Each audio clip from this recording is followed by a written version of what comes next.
Hey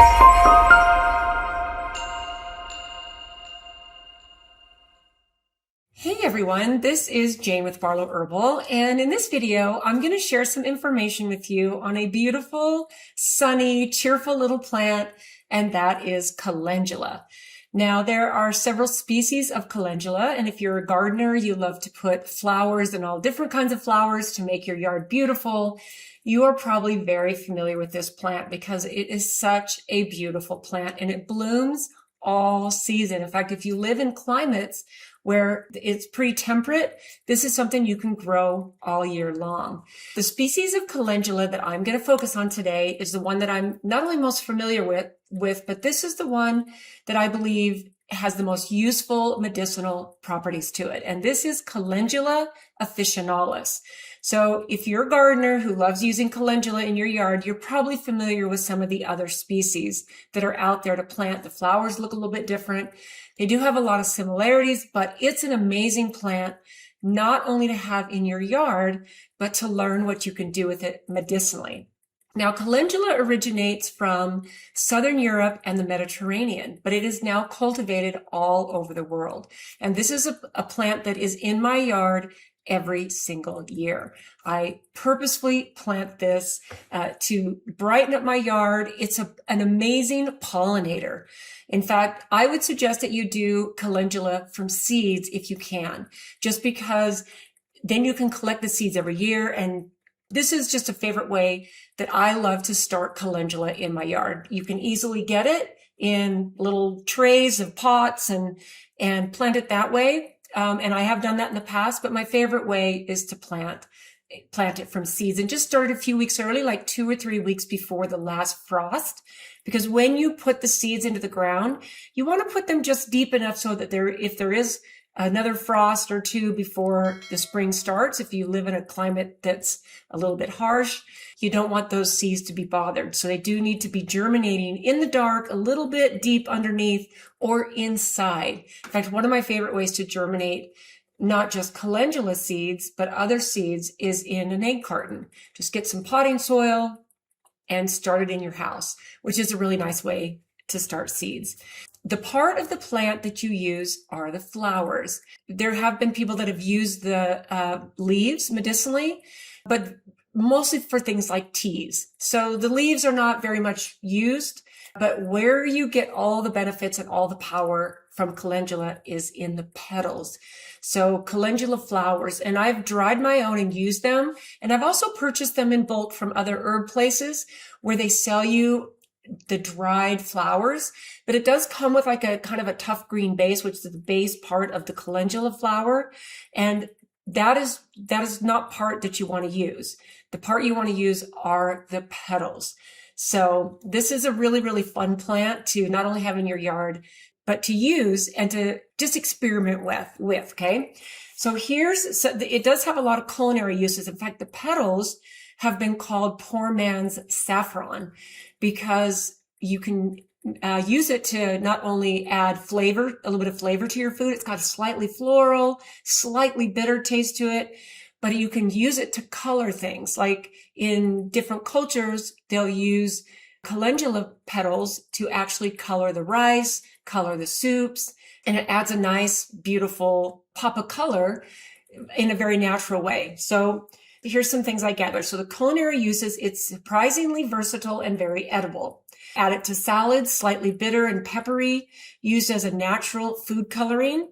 For tea, mild, earthy, and slightly floral. So when you put it into a tea, there will be that mild, earthy, touch bit bitter, but a little bit of floral as well. Really, really, really pleasant. And as a person who's had calendula flower tea, it seems like a delicacy kind of because I don't actually get it all the time. And partly I need to remind myself it's available. I can get whenever, I can order it from these places and actually make myself a cup of calendula flower petal tea. So typically the petals are eaten and not the bitter green base. Make sure you're using the petals. Human beings have been using calendula for over 2,000 years. In some of the ancient texts, they can go back and they can see that it was used for so many things. But honestly, one of my favorite things to use calendula for is in skin products. In fact, about 15 years ago, when I was formulating are amazing, glowing vitality skin serums.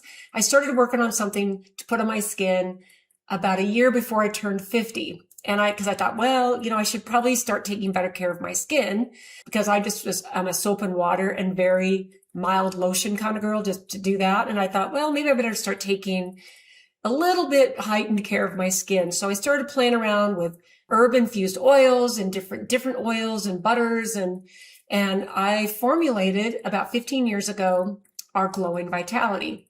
So many of you are familiar with that. Many of you love it. We have 6 different Glowing Vitalities that not only contain a bunch of other herb infused oils, but all of them contain calendula flower oil.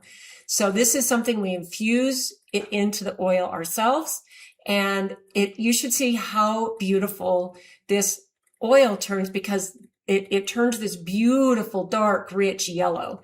And if you've ever made calendula flower oil, you'll know that this is one of the funnest things about making herb infused oils, is just watching the richness of the herbs, or the flowers in this case, just infuse into the oil. I used to, and I still sometimes use extra virgin olive oil, but some of my favorite oils, a carrier oil to infuse herbs into, is either jojoba oil or grapeseed oil. Those, and make sure they're organic. If you get different bulk herbs, make sure that they are organic, especially if you're going to be consuming them internally. Okay. So remember that any of the information I share with you is not meant to be medical advice. This is just to entertain and educate you only. Let's get into what I love about the health benefits of calendula. Calendula has been used for centuries, like I said, in herbal traditions across Europe, the Mediterranean, and parts of Asia. My favorite thing is skin healing and anti-inflammatory. And this is something that what I've used in the past is just pure calendula oil that I've infused and rubbed it into my scalp to help keep my scalp, nice and nourished and moisturized. And there's so many benefits to your scalp and your head, and then even on your face. So it helps heal cuts, burns, rashes, and minor wounds. It's common in creams, salves, and oils. It soothes conditions like eczema and diaper rash. So you could even make your own salve. In fact, I'm going to put a little recipe below this video for a skin salve that you can use on eczema and diaper rash that would take calendula flower oil and something like beeswax, some shea butter, maybe a little bit of vitamin E. If you wanted to even put a tiny bit of lavender essential oil, you can do that. But I'll put a recipe down below. So if you want to make your own skin salve using calendula flower oil, it's quite easy. Okay, so it also has some really beautiful antimicrobial properties. They're fairly mild compared to some of the other hardcore antimicrobial herbs, but that's one of the beautiful things about calendula. It's just there, it's bright, it's sunny, it's got these beautiful properties. So it's got mild antibacterial and antifungal effects. It helps prevent infection in minor wounds. So it's used as an anti-inflammatory in teas and tinctures for sore throat, mouth ulcers, and even digestive inflammation. So think about that. And then it does support your digestive health. It's been traditionally used to soothe gastritis and ulcers. One of my other favorite things for ulcers is cayenne pepper, believe it or not. I'm just going to tuck that in when we talk about ulcers.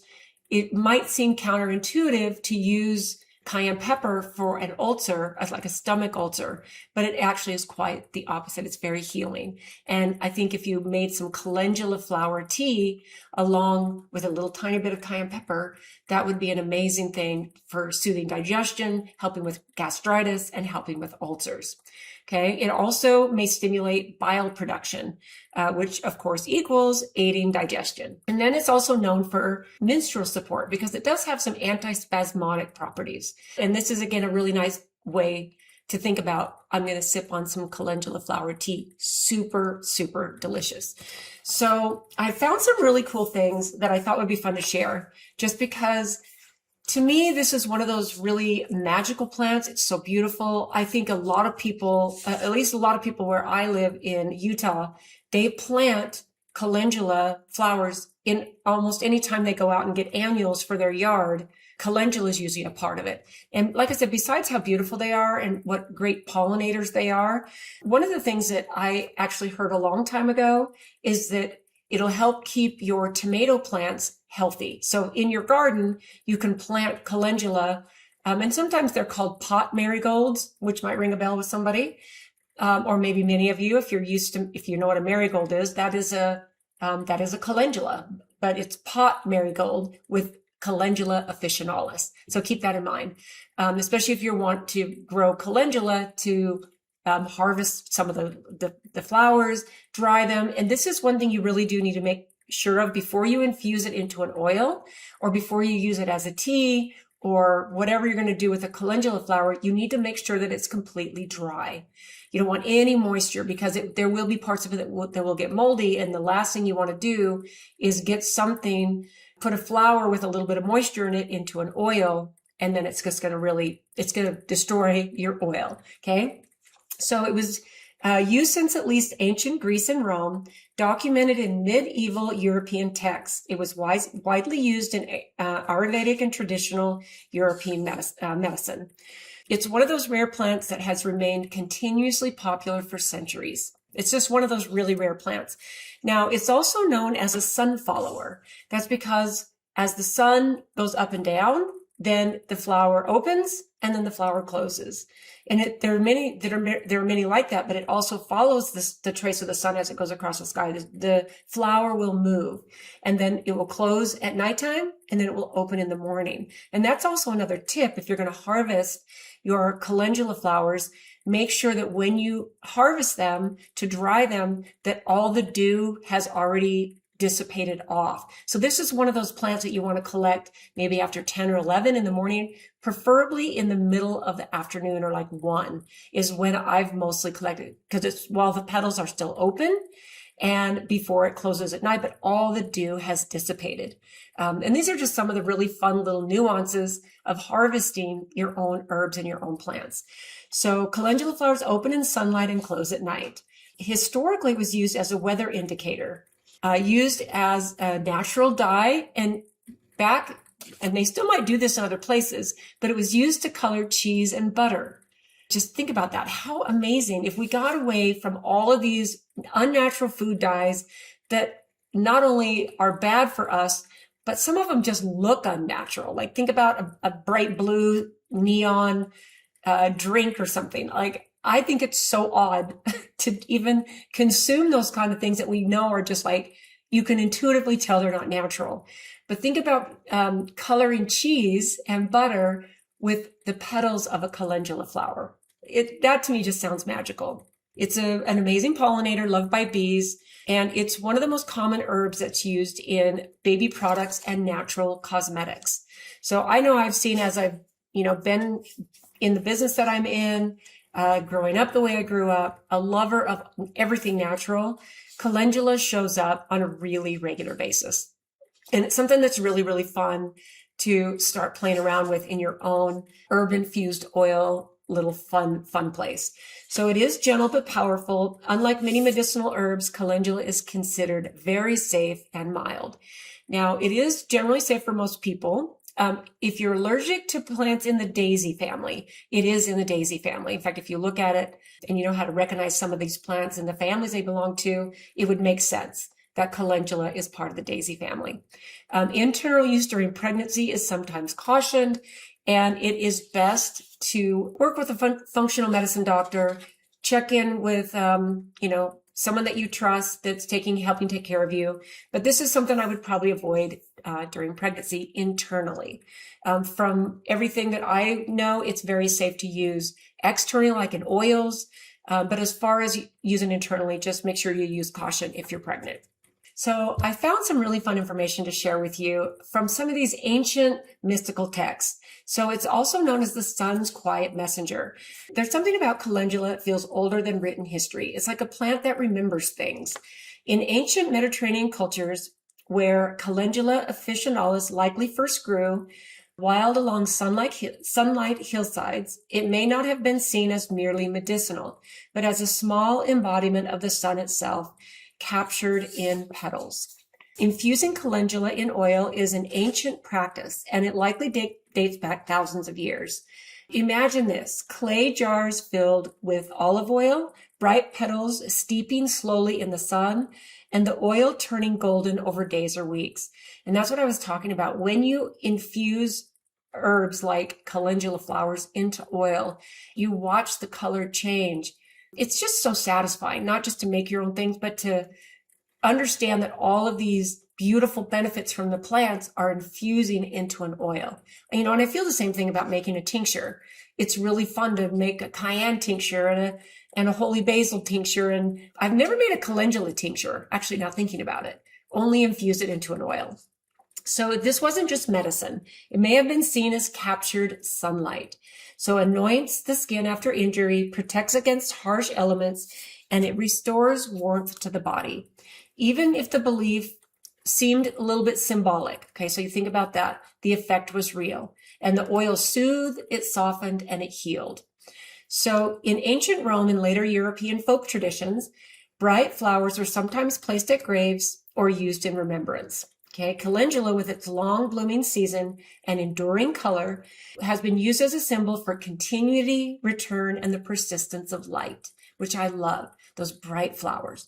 This is not known as a flower of grief, but of a gentle endurance, a reminder that warmth returns after darkness, which I totally love.